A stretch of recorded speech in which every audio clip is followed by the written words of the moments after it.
Hey y'all, so this is my client Chelsea, and Chelsea is here today for a fill.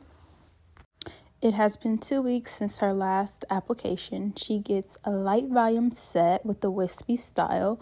Chelsea always comes back with excellent retention. I never have to worry about her coming back with her lashes looking crazy or anything. So I love that about my clients, and that's how most of my clients are too as well. So having clients that care to take care of their lashes honestly just makes my job, and I know it makes so many other lash techs' jobs so much easier versus having clients that don't care to maintain their lashes and they just come in any kind of way and expect you to fix the damage.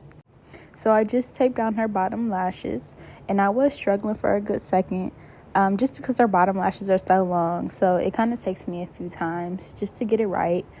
And plus, I just want to make sure that the tape is comfortable on her eye as well. And that's something that you should also make sure with your clients. Because she gets a light volume set, it honestly does not take me that long to fill in her lashes. She gets a very light coverage. If anything, we focus on giving in the eye some detail because she already has a really full lash bed. So even though she gets a light coverage set, it still looks so much on the fuller side. Or it can. So I just have to be really careful with how many lashes I'm picking up in a fan. So now I'm just making sure that tape is comfortable and snugged around my client's eye. And now I'm just going to skip to the part where I am just lifting up the excess skin with that little piece of tape so I can actually see her natural lashes.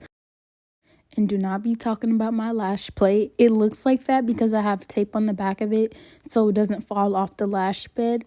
And then also because I wiped it off with Cavicide wipes. So it looks like it has spots on there, but I promise it's clean, it's sanitized from my client. I don't play about that. And now I have started the application.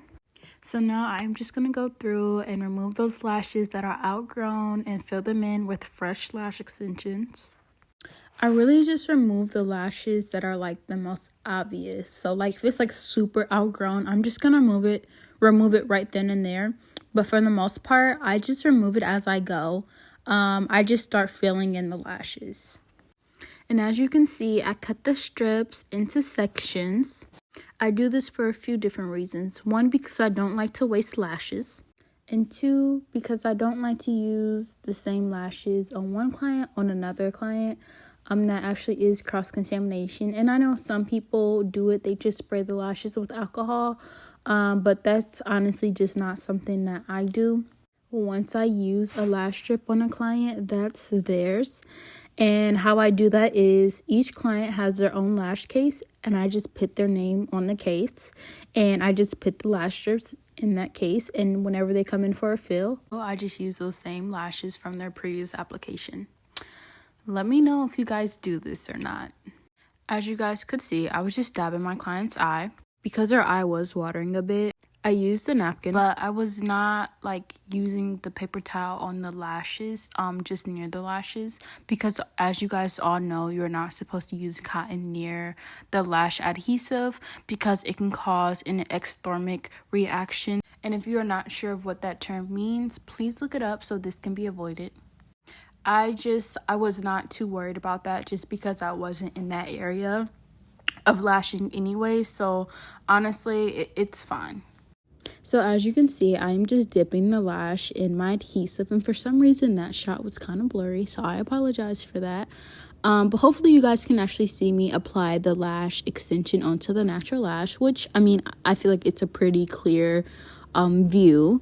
So before I actually like to give the eye some detail, I first like to work on the base or the foundation of the lash set.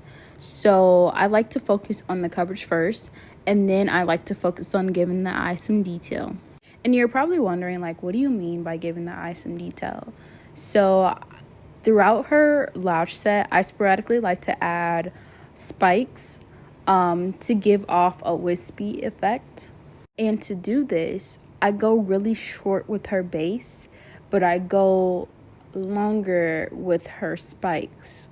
So I would say 2 to 4 millimeters longer than the base. So now that I got the chance to explain the application process to you guys, I actually wanted to talk about a topic. So I've been lashing for 5 years, and I feel like we are in a new era of lashing. And I say that because I feel like everything has to be to perfection when it comes to posting your work on Instagram. Like now we have like a algorithm. I think that's an algorithm. And like it's a specific time that you have to post your work in order to actually get a decent audience. And I may get some hate for this one, but honestly, like I don't care. I find that people are overly editing their work, and I feel like it changes the appearance of the whole set overall and just like the quality of the lash set. And when I first started lashing, like people were like absolutely against that. Like no editing your work, like maybe like blurring out the skin and everything. But as far as like messing with anything else, they were completely against it. Now, am I saying because we are in a new era that it's a bad thing? No, I'm not saying that at all. But it truly made me realize that I had to get with it. Sometimes I feel like I'm completely sinking, and I'm like, I can't do that. Like, it's either sink or swim, and I chose to swim. So I'm like, I got to get with this new era and in the way that things are being done now.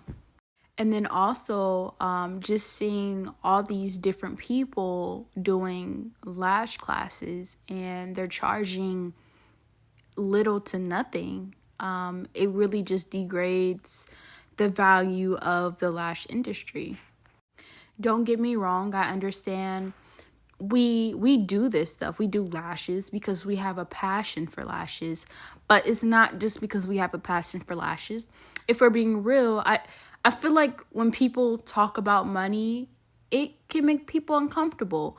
But if we're being completely honest, we're doing lashes because it's good money in it as well. However, I feel like not everything is about money. And honestly, I'm seeing that with people doing these classes for, like I said, little to nothing. Here it is in 2023. I'm like, okay, I'm going to start doing classes. And I feel like it's going to be a struggle to charge my actual worth because you have people that are charging nothing at all because of greed. They want quick money, and without even teaching the proper curriculum for people taking that class to begin doing lash extensions the proper way. I have witnessed people learn how to do lash extensions and shortly after turn around and start doing lash trainings. And I am sorry, but there's just no way. And I feel like the lash industry is so glamorized that people don't even understand that it takes practice, continuing education, and so much more to even get to where you want to be when it comes to perfecting your skill. For me, I grew up always just having this eagerness to help people. And also, I loved to do makeup. So for me, like now just looking back, I had a clear path of what I wanted to do. Did I know that I would do lash extensions? No. However, I did know that I would probably go into the beauty industry. But just like anything else, I'm seeing that becoming a lash tech or a esthetician is becoming a trend. Because again, becoming a licensed esthetician or a lash professional is overly glamorized, that people don't even realize that like you have other people's lives in your hands, and you have to actually care about these people because you are working over somebody else's eyes. As you can see, I am finishing up now. Let me know what you guys think about the finished look. I think this look just looks so amazing on her. Let me know what you guys think about this video. Like and subscribe.